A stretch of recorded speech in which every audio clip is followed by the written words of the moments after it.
Magandang umaga sa inyong lahat. Babasahan na natin ang mga Virgo. Shout out na sa lahat ng mga Virgo sa unang baraha. Judgments. Tanging Panginoon lang ang huhusga sa iyo, hindi ang ibang tao. Huwag mong hayaan na maapektuhan ka sa mga taong hindi totoo sa iyo. Pagpapalain ka ng ating Panginoong Diyos dahil may mabuti kang puso, mga Virgo. Babaguhin niya na ang iyong buhay, mga Virgo. Makakamit mo na ang masayang pamilya. Mga katuparan ng iyong pinapangarap, mga Virgo.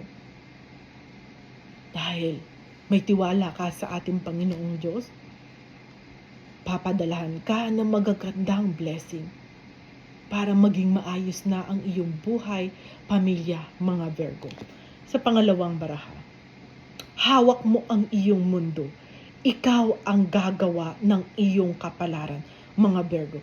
Huwag mong hayaan na balutin ang puso't isipan mo ng galit sa mga taong hindi maganda ang intensyon sa iyo. Mga taong nakasakit sa iyo. Kailangan mo na tong i-let go. Kasi kaya mong tuparin. Kaya mong bitbitin lahat ng mga pinapangarap mo sa buhay.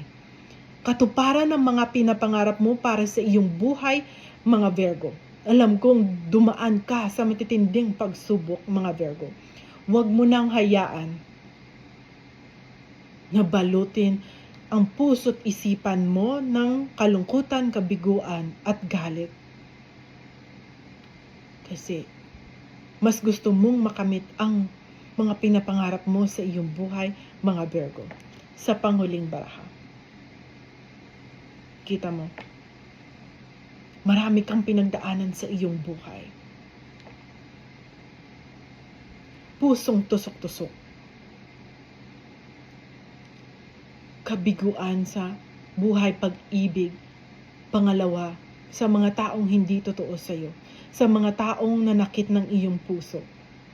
Dahil marami kang pinagdaanan na hindi maganda sa iyong buhay pag-ibig at sa mga taong hindi totoo sa iyo, kaya nasaktan ka ng mabuti.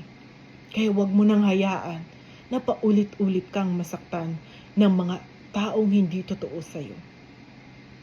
Huwag mo hayaan na mabalot ng sakit ang iyong buhay pag-ibig. Huwag mo nang hayaan na mabalot ng sakit ang iyong puso't isipan. Kailangan mo nang ibigay sa ating tiwala ng ating Panginoong Diyos. Kasi ang tanging Panginoong Diyos lang ang babago ng iyong buhay.